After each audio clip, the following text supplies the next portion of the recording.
మిత్రులారా, మన పాలకులు ఆఖరికి పర్వతాలను కూడా వదిలిపెట్టడం లేదండి.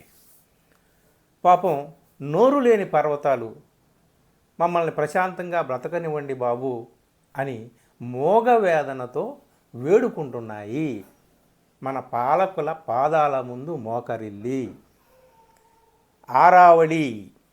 ఆరావళి పర్వత శ్రేణి గురించి ఎప్పుడెప్పుడో మన కాళిదాసు లాంటి మహాకవులు కానీ పురాణాల్లోనూ ఉపనిషత్తుల్లోనూ ఎంతో గొప్పగా ఘనంగా మనం వర్ణించి చెప్పుకున్నటువంటి పర్వత శ్రేణులు, లక్షల సంవత్సరాల క్రితం ఏర్పడినటువంటి పర్వత శ్రేణులు, హిమాలయాల కంటే కూడా ముందు సహజ సిద్ధంగా ఏర్పడినటువంటి పర్వత శ్రేణులు, ఏ పర్వతాలు అయితే థార్ ఎడారి నుంచి వచ్చేటటువంటి ఇసుక తుఫానుల నుండి దేశాన్ని రక్షిస్తున్నాయో, ఇసుక తుఫానులు ఏర్పడి థార్ ఎడారి పెరగకుండా ఢిల్లీ లాంటి రాజధాని నగరాలను కూడా కాపాడుతూ వస్తున్నాయో, మొత్తం ఓవరాల్గా గ్రౌండ్ వాటర్ సిస్టమ్ని, ఈకో సిస్టమ్ని, అడవులని, సమస్తాన్ని కూడా మొత్తం పర్యావరణాన్నే అదృశ్యంగా కాపాడుకుంటూ వస్తున్నాయో ఆ పర్వతాలకి ఇప్పుడు ప్రమాదం వచ్చి పడిందండి. ఆరావళి పర్వతాలకి, అయ్యా మమ్మల్ని ఇలా బ్రతకనివ్వండి, మీరు కూడా హాయిగా బ్రతకండి, మేం బ్రతకడంలోనే మీ బ్రతుకు కూడా ఉందని ఆరావళి పర్వతాలు చెప్తున్నాయి. అబ్బే, మేము ఒక నిర్వచనం ఇస్తాం, అసలు ఆరావళి పర్వతం ఏమిటి, ఏది ఆరావళి పర్వతం ఏది కాదు అని చెబుతామని చెప్పి యూనియన్ ప్రభుత్వం భీష్మించి కూర్చుంది. ఇది పెద్ద రగడ ప్రారంభమైంది, పెద్ద రభస ప్రారంభమైంది. రాజస్థాన్, హర్యానాల్లో ప్రజలు రోడ్డెక్కారు. విద్యావంతులు, మేధావులు, పర్యావరణవేత్తలు అందరూ కూడా. ఇది మనకి ఎక్కువగా, ముఖ్యంగా తెలుగు మీడియాలో ఎక్కువగా, సో కాల్డ్ మెయిన్ స్ట్రీమ్ గోధి మీడియాలో అసలు కనిపించదు. అదే మనకి ఇక్కడ కనిపించడం లేదు, కానీ పెద్ద ఆందోళన జరుగుతుందండి. ఆరావళి పర్వతాలని save Aravalli, save ecology, save environment, save future, ఇట్లాగా హ్యాష్ ట్యాగులతో అందరూ కూడా రోడ్డు ఎక్కి ఆందోళన. ఇదంతా కూడా సోషల్ మీడియాలో, ఇన్స్టాగ్రామ్లో, ఫేస్బుక్లో జరుగుతున్నటువంటి, యూట్యూబ్లో జరుగుతున్నదని ప్రభుత్వం కొట్టి పారేయొచ్చు, కానీ కొట్టి పారేయడానికి వీల్లేదురా అని ఆఖరికి కేంద్ర పర్యావరణ శాఖ మంత్రి భూపేంద్ర యాదవ్ ప్రెస్ కాన్ఫరెన్స్ పెట్టి వాళ్ళు ఈ ఆరావళి పర్వతాలకు తాము ఇచ్చినటువంటి కొత్త డెఫినేషన్ గురించి వివరణ ఇచ్చుకోవాల్సి వచ్చింది. మిత్రులారా, దీని గురించి 2 విషయాలు మనం మాట్లాడుకోవాలి తప్పనిసరిగా. మన వాళ్ళు నదుల్ని బ్రతకనివ్వరు, పెద్దగా గొప్పగా చెప్పుకుంటారు, హే గంగా మా అని చెప్పేసి, మేము భగీరథులం అని చెప్పేసి చెప్పుకుంటారు. కానీ గంగా, యమున లాంటి నదులు ఏమైపోయినాయి, అడవులు ఏమైపోతున్నాయి, అందరికీ అంత గొప్ప ఆక్సిజన్ ప్రసాదించేటటువంటి అడవులకే ఊపిరి ఆడకుండా చేసేస్తున్నారే. ఛత్తీస్గఢ్, ఒరిస్సా, అస్సాం దేశంలో అనేక చోట్ల డిఫారెస్టేషన్, అడవుల నరికివేత. ఎవరి కోసం అంటే తమకు దొడ్డిదారిన వేల కోట్ల రూపాయలు చందాలు ఎవరైతే ఇస్తున్నారో ఆ కార్పొరేట్లకు కట్టబెట్టడానికి అడవులను అప్పగిస్తున్నారు కదా.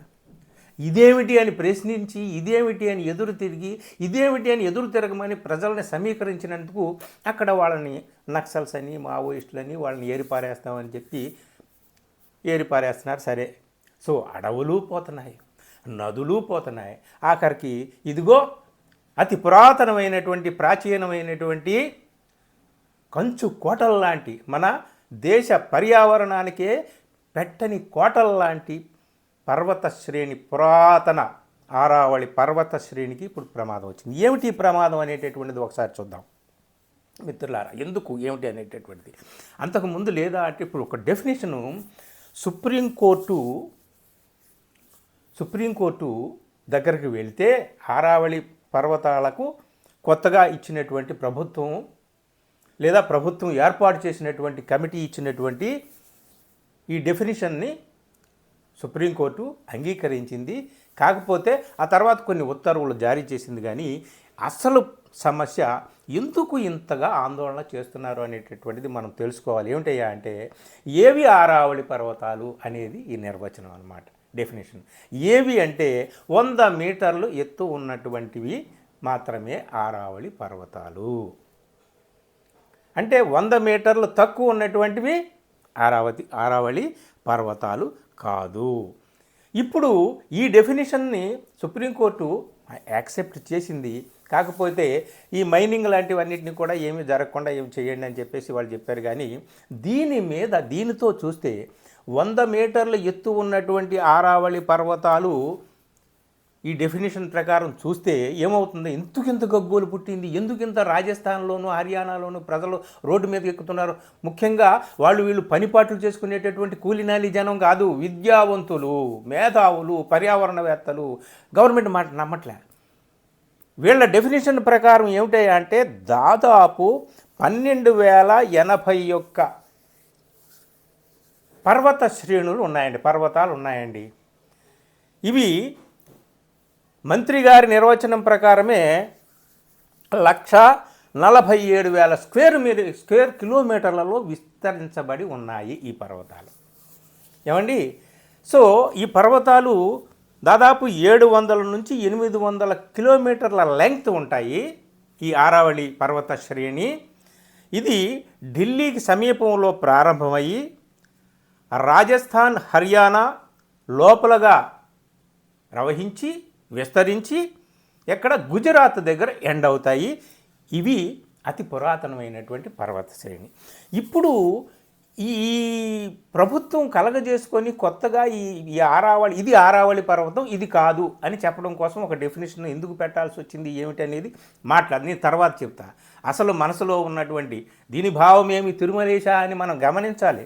ఎందుకు అర్జెంటుగా ఎప్పుడో 92లోనే దీనికి సంబంధించి ఈ ministry of environmental and forests, ఈ పర్యావరణ అటవీ శాఖ మంత్రిత్వ శాఖ ఒకటి ఉంది కదా, ఆ శాఖ పర్యవేక్షణలో ఎప్పుడో 92లోనే దీనికి ఒక డెఫినేషన్ ఇచ్చారు. ఆ డెఫినేషన్ ప్రకారం ఏమిటంటే 20 మీటర్ల ఎత్తు ఉన్నా సరే అది ఆరావళి పర్వతం కిందకే వస్తుందని చెప్పేసి దాన్ని ఇప్పుడు మార్చి వీళ్ళు 100 మీటర్ల ఎత్తు వరకు చెప్పారు. కాబట్టి దీని లెక్క ప్రకారం అయితే దాదాపు 90% పర్వతాలు లేచిపోతాయి. 90% పర్వతాలు ఆరావళి పర్వత శ్రేణి కిందకు రావు. అంటే వాటిని తవ్వేసుకోవచ్చు అని. ఇప్పటికే అక్రమ మైనింగ్ అనేటటువంటిది జరుగుతుంది. మిత్రులారా, అసలు పాయింట్ దగ్గరికి వద్దాం. ఈ ప్రజలు ఎందుకు ఇంత ఆందోళన వ్యక్తం చేస్తున్నారా అంటే వీళ్ళు చెప్పినటువంటి డెఫినేషన్ ప్రకారమే దాదాపు ఎన్ని ఉన్నాయి? 20 మీటర్ల ఎత్తు ఉన్నవి అయితే 12,081 పర్వతాలు ఉన్నాయంట. వీళ్ళు చెప్పినటువంటి 100 మీటర్స్ పారామీటర్ తీసుకుంటే కేవలం 1048 పర్వతాలే వస్తాయి. అంటే మొత్తం మనం అనుకున్నటువంటి 12,081లో 1048 తీసేస్తే 90% పర్వతాలు ఆరావళి పర్వతాలు అవ్వవు. అంటే దాని అర్థం ఏమిటి? తవ్వుకోండి, ఎవరికి కావలసినంత వాళ్ళు తవ్వుకోండి, ఎవరికి కావలసినంత వాళ్ళు తీసుకోండి అయ్యా అని చెప్పేసి ప్రైవేట్ మైనింగ్ సంస్థలకి అధికారికంగా ముద్ర వేయడం కోసమే ప్రభుత్వం ఇలా తలపెట్టిందని చెప్పేసి ఇప్పుడు ఆందోళన మొదలుపెట్టారు. చూడండి, 90% లేచిపోతున్నాయని చెప్పేసి. అంటే ఇప్పటికే మీరు ఇండియన్ ఎక్స్ప్రెస్ మీకు ఒక 2-3 వీడియోలు సజెస్ట్ చేస్తాను, అవి వాటిలో పూర్తిగా మీరు వినండి వాళ్ళు చెప్పినవి. అందులో ఇంకా వివరాలు కంప్లీట్గా తెస్తాయి. ఇండియన్ ఎక్స్ప్రెస్లో ఒక సర్వే ఆఫ్ ఇండియా చేసినటువంటి డేటాని జయ మజుందార్ చేసినటువంటి విశ్లేషణలో చెప్పినటువంటి విషయాలు ఏమిటంటే దాదాపు 15 జిల్లాల్లో 1,00,000 కంటే ఎక్కువ పర్వతాలు ఉన్నాయి. వీటిల్లో 20 మీటర్లు కంటే ఎక్కువ ఉన్నవి 1,00,000 కంటే ఎక్కువ పర్వతాలు ఉన్నాయంట. 20 మీటర్ల ఎత్తు కంటే ఎక్కువ ఉన్నవి. కానీ 20 నుంచి 60 మీటర్ల ఎత్తున్నవి ఒక 20,000 పైన ఉంటాయి. 100 మీటర్స్ ఎత్తుతో కొలమానంగా మనం తీసుకుంటే కేవలం 1,048 పర్వతాలు మాత్రమే వస్తాయి. అంటే ఇక్కడ కూడా 95% ఎగిరిపోతున్నాయి కదా. అలాగే దైనిక్ భాస్కర్ లాంటివి, ఆశ్చర్యంగా గోధి మీడియా లాంటి చోట్ల కూడా కొంత దీనికి సంబంధించి ఆందోళన వ్యక్తమవుతుంది. సో ఇది ఇలా ఉంది, అందుకని మొదలుపెట్టారండి. అందుకని మొదలుపెట్టారు. విషయం ఏమిటయ్యా అంటే ఇప్పటికే ఈ మొత్తం ఓవరాల్గా ఈ పర్వత శ్రేణి విస్తారం ఎక్కడి నుంచి అయితే మొదలైంది, ఢిల్లీ సమీపం నుంచి మొదలై గుజరాత్లో ఎండ్ అయింది, ఎక్కువ రాజస్థాన్, హర్యానా అన్నాం కదా, రాజస్థాన్లోనే ఎక్కువగా ఇవి ఉంటాయండి. 500 నుంచి 550 కిలోమీటర్ల రేంజ్లో ఉంటాయి. స్క్వేర్ మీల్లో కిలోమీటర్లు చెప్పాలంటే మన వల్ల కాదు, కానీ అంటే దాదాపు ఒక 60-70% రాజస్థాన్లో ఉంటాయి. అందుకని రాజస్థాన్లోనే ఎక్కువ గొడవ అవుతుందన్నమాట. రాజస్థాన్లో ఇప్పటికే ఒక 25% పర్వతాలు మాయమైపోయినాయి, అదృశ్యమైపోయినాయి. అక్రమ మైనింగ్ జరుగుతుంది. అక్రమ మైనింగ్ని సక్రమం చేయడానికి ఇప్పుడు ఉదాహరణకి వేదాంత లాంటి మైనింగ్ కంపెనీ ఉంది కదండి. మీకు ఒక లింక్ చెప్తాను. ఆ వేదాంత మైనింగ్ కంపెనీ ఛత్తీస్గఢ్ లాంటి అడవుల్లో ఏ మైనింగ్ చేసినాయి, ఏమిటి, వాళ్ళకి ఎవరెవరికి ఏమేమి ఇచ్చారు వీళ్ళు అనేది మనకు తెలుసు కదా. సో వేదాంత మైనింగ్ కంపెనీ లాంటి కంపెనీలు ఎలక్టోరల్ బాండ్స్ రూపంలో వేల కోట్లు బీజేపీ వారికి కట్టబెట్టింది. ఈ వివరాలు కూడా మనకి వెలుగు చూశాయి. 24లోనే సుప్రీంకోర్టు ఈ ఎలక్టోరల్ బాండ్స్ని నిషేధించింది కదా. సో వేల కోట్ల రూపాయలు దొడ్డిదారిని చందా ఇచ్చేటటువంటి వారికి వారి యొక్క అక్రమ మైనింగ్ని సక్రమం చేయడం కోసం ఇలా పెట్టారనేది ప్రజల ఆందోళన అండి. ఇప్పుడు గవర్నమెంట్ చెప్తున్నటువంటి వాదన ఏంటి, ఎందుకు ఈ డెఫినేషన్ ఇవ్వాల్సి వచ్చిందని చెప్తే, ఈ భూపేంద్ర యాదవ్ పర్యావరణ మంత్రి ఆయన చెప్తున్నది ఏమిటయ్యా అంటే, అయ్యా మేము 100 మీటర్ల ఎత్తు అని చెప్పింది ఏమిటయ్యా అంటే, మీరు సరిగ్గా లాజిక్ అర్థం చేసుకోండి. గవర్నమెంట్ ఎందుకు ఆ లాజిక్ వెనక ఉన్నది ఏమిటో మనం ఇప్పుడు మళ్ళీ మాట్లాడుకుందాం. సో 100 మీటర్ల ఎత్తు అని చెప్తే కేవలం ఎత్తనే కాదు, దాని కింద దాకా వచ్చేటటువంటి ఆ సర్ఫేస్ లెవెల్లో ఉన్నటువంటిది కూడా 100 మీటర్ల విస్తీర్ణం తీసుకోవాలి మనం. పైకి ఎత్తు కాదు, కింద దాని సర్ఫేస్ లెవెల్లో ఉన్నటువంటి విస్తీర్ణం కూడా 100 ఉండాలి.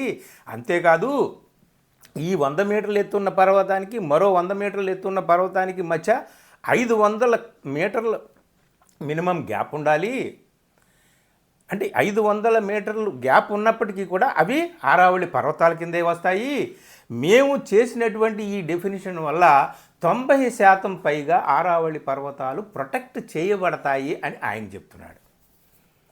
మరి ఈ లెక్క ఏమిటో ఏ పర్యావరణవేత్తలు, ఏ సర్వే ఆఫ్ ఇండియా ఎవరు ఈ విధమైనటువంటి కొలతలతో, డేటాలతో, విశ్లేషణలతో వీళ్ళకి ఆ వివరాలు అందించారో మనకు తెలియదు. అది చెప్పాలి.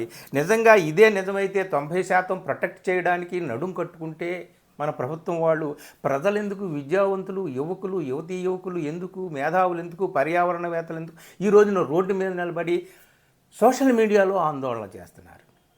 ఇది మిత్రులారా చాలా గమనించాల్సినటువంటి విషయం అన్నమాట. ఎందుకు ఆందోళన చేస్తున్నారు ప్రజలు, ఆందోళన చేస్తున్నటువంటి వాళ్ళు ఎవరు, ఆ ఆందోళన చేస్తున్నటువంటి వాళ్ళని గవర్నమెంట్ ఏమంటుంది భూపేంద్ర యాదవ్ లాంటి వాళ్ళు మినిస్టరు ఏమంటున్నాడు వచ్చి, ఏదో ఫేస్బుక్లో, యూట్యూబ్లో, సోషల్ మీడియాలో చేసుకుంటున్నారు, మేము మాత్రం ప్రొటెక్ట్ చేయడం కోసమే చేశాను.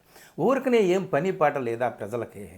ఈ చదువుకున్న వాళ్ళకి, యువతీ యువకులకి, మేధావులకి, పర్యావరణవేత్తల పని పాట ఏమీ లేదా? వాళ్ళు ఊరికనే వచ్చి సరదాగా అలర్లు చేస్తున్నారా, ఆందోళన చేస్తున్నారా? చేయరు కదా. వాళ్ళు అనేక రకాల సర్వే డేటా తీసుకునే వాళ్ళు చెప్తున్నారు గవర్నమెంట్ ఉద్దేశం మంచిది కాదు అని మాత్రం వాళ్ళు గమనించారు కాబట్టే ఈ ఆందోళన చేస్తున్నారు. వీళ్ళ దాల్ మే కుచ్ కాలా హై. ఎందుకంటే ఇప్పటికే రాజస్థాన్లో 25% ఆరావళి పర్వత శ్రేణి అదృశ్యమైపోయింది, మాయమైపోయింది. ఇక ముందు ఇప్పుడు కానీ ఈ గవర్నమెంట్ డెఫినేషన్ కానీ అమల్లోకి వస్తే అక్రమంగా మైనింగ్ చేసుకుంటున్నటువంటి వాళ్ళు ఇల్లీగల్ మైనింగ్ కూడా లీగలైజ్ అయిపోతుంది.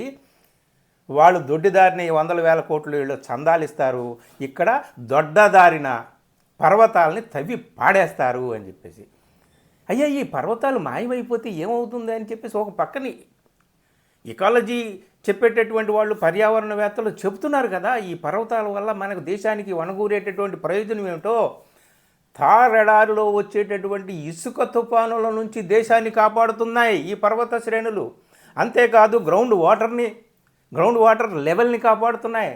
తద్వారా అడవులు పచ్చగా ఉండడానికి ఉపయోగపడుతున్నాయి. తద్వారా నగరాలు ఇసుక తుఫానులతో మునిగిపోకుండా కాపాడుతున్నాయి. తద్వారా ఇప్పటికే పొల్యూషన్తో ఎయిర్ పొల్యూషన్తో ఇప్పటికే నగరాలు ఉక్కిరి బిక్కిరి అయిపోతున్నాయే. ఇక ఈ పర్వతాలన్నీ కూడా పోతే నగరాలన్నీ కూడా ఊపిరాడకుండా కూడా పోతాయి. అడవులు పోతున్నాయి, నదులు కాలుష్యం అయిపోతున్నాయి, ఇక నగరాలు కూడా కాలుష్యం అయిపోతాయి. ఇక మీరు కేవలం కొన్ని మైనింగ్ సంస్థల ఉపయోగం కోసం, కొన్ని మైనింగ్ సంస్థల డబ్బు దండుకోవడం కోసం, వాళ్ళకు ఉపయోగపడడం కోసం, వాళ్ళు మీకు మరో రకంగా ఉపయోగపడడం కోసం ఈ పర్వతాలని మాయం చేస్తున్నారు. ఇది కరెక్ట్ కాదని చెప్పి ఆందోళన చేస్తున్నారండి. ఇది మిత్రులారా, దీని వెనక ఈ ఆరావళి పర్వత శ్రేణుల్ని కాపాడండి అని అందరూ కూడా రోడ్డు మీదకి వచ్చి, ఇది నార్త్ ఇండియాలో ఎక్కడో జరుగుతుంది, మనకెందుకులే అని ఊరుకోకండి. ఇది దేశానికి అంతటికీ సంబంధించినటువంటి ఒక పర్యావరణానికి పెట్టని కోట లాంటి పర్వత శ్రేణులు ప్రమాదంలో పడ్డాయన్న విషయాన్ని గమనించండి. అది అక్కడ అవి కోల్పోతే ఇక్కడ కూడా మనం కోల్పోయేవి చాలా ఉంటాయన్నమాట. మనం నష్టపోయేవి చాలా ఉంటాయి. మనకి పైకి కనిపించేవి కొన్ని, పైకి కనిపించినవి కొన్ని. అయితే ఇప్పుడు ఏం చేస్తారు? వాళ్ళని ఆందోళన చేస్తున్నటువంటి వాళ్ళని, పర్వతాలను కాపాడతారా? ఆందోళన చేస్తున్నటువంటి ప్రజల మాట వింటారా? లేదా ఆందోళన చేస్తున్నటువంటి వాళ్ళు అర్బన్ నక్సల్స్, ఛత్తీస్గఢ్లో అడవుల్ని కాపాడండి అంటే అర్బన్ నక్సల్స్ అన్నారు కదా. కాబట్టి వాళ్ళను కూడా అర్బన్ నక్సల్స్ అంటారేమో. లద్దాఖ్లో ప్రజలు ఆందోళన చేస్తే, అక్కడ లద్దాఖ్లో మాకు సంపూర్ణమైనటువంటి స్టేట్ హుడ్ కావాలని ప్రజలు ఆందోళన బాట పడితే, అక్కడ యువతీ యువకులు వాళ్ళ ఆందోళన అణిచివేయడానికి ఒక పర్యావరణం కోసం పాటుపడుతున్నటువంటి, అక్కడ ఐసు స్తూపాలు సృష్టించి న్యాచురల్ వాటర్ స్టోరేజ్ కోసం పాటుపడినటువంటి సోనం వాంగ్చుక్ని అరెస్ట్ చేసేశారు. అయ్యో అని ప్రపంచం అంతా గుండెలు బాదుకుంది. అయినా తీసుకెళ్ళి ఆయన జైల్లో పెట్టారు. ఎందుకంటే ఆందోళన అణచివేయడం కోసం. ఆయనకి ఆందోళనకి సంబంధమే లేదు. కాబట్టి బహుశా ఈ ఉద్యమాన్ని కూడా రాజస్థాన్, హర్యానాలో ఇప్పుడు పెళ్ళుబికిన ఈ ఉద్యమాన్ని కూడా అర్బన్ నక్సలైట్ల ఉద్యమం అని చెప్పి అణిచివేసేటటువంటి ప్రయత్నం ఏదో చేయవచ్చు. కానీ అక్కడ మాత్రం ప్రజలు పర్వతాల లేదా మేమా, మనందరం కలిసి ఉండాలా, పర్వతాలతో మా సావాసం ఇలా కలిసి ఉండాలా, లేకపోతే పర్వతాలతో పాటు మేము కూడా అంతరించిపోవాలా, తేల్చి చెప్పండి అని చెప్పి వాళ్ళు ఆందోళన బాట పట్టారు. ఇది save Aravalli, save future, save environment, save India. మరి మీరేమి చెప్తారు? మీరేమి ఆలోచిస్తారు? దీనికి మీ స్పందన ఏంటి? ఆలోచించండి మీరే.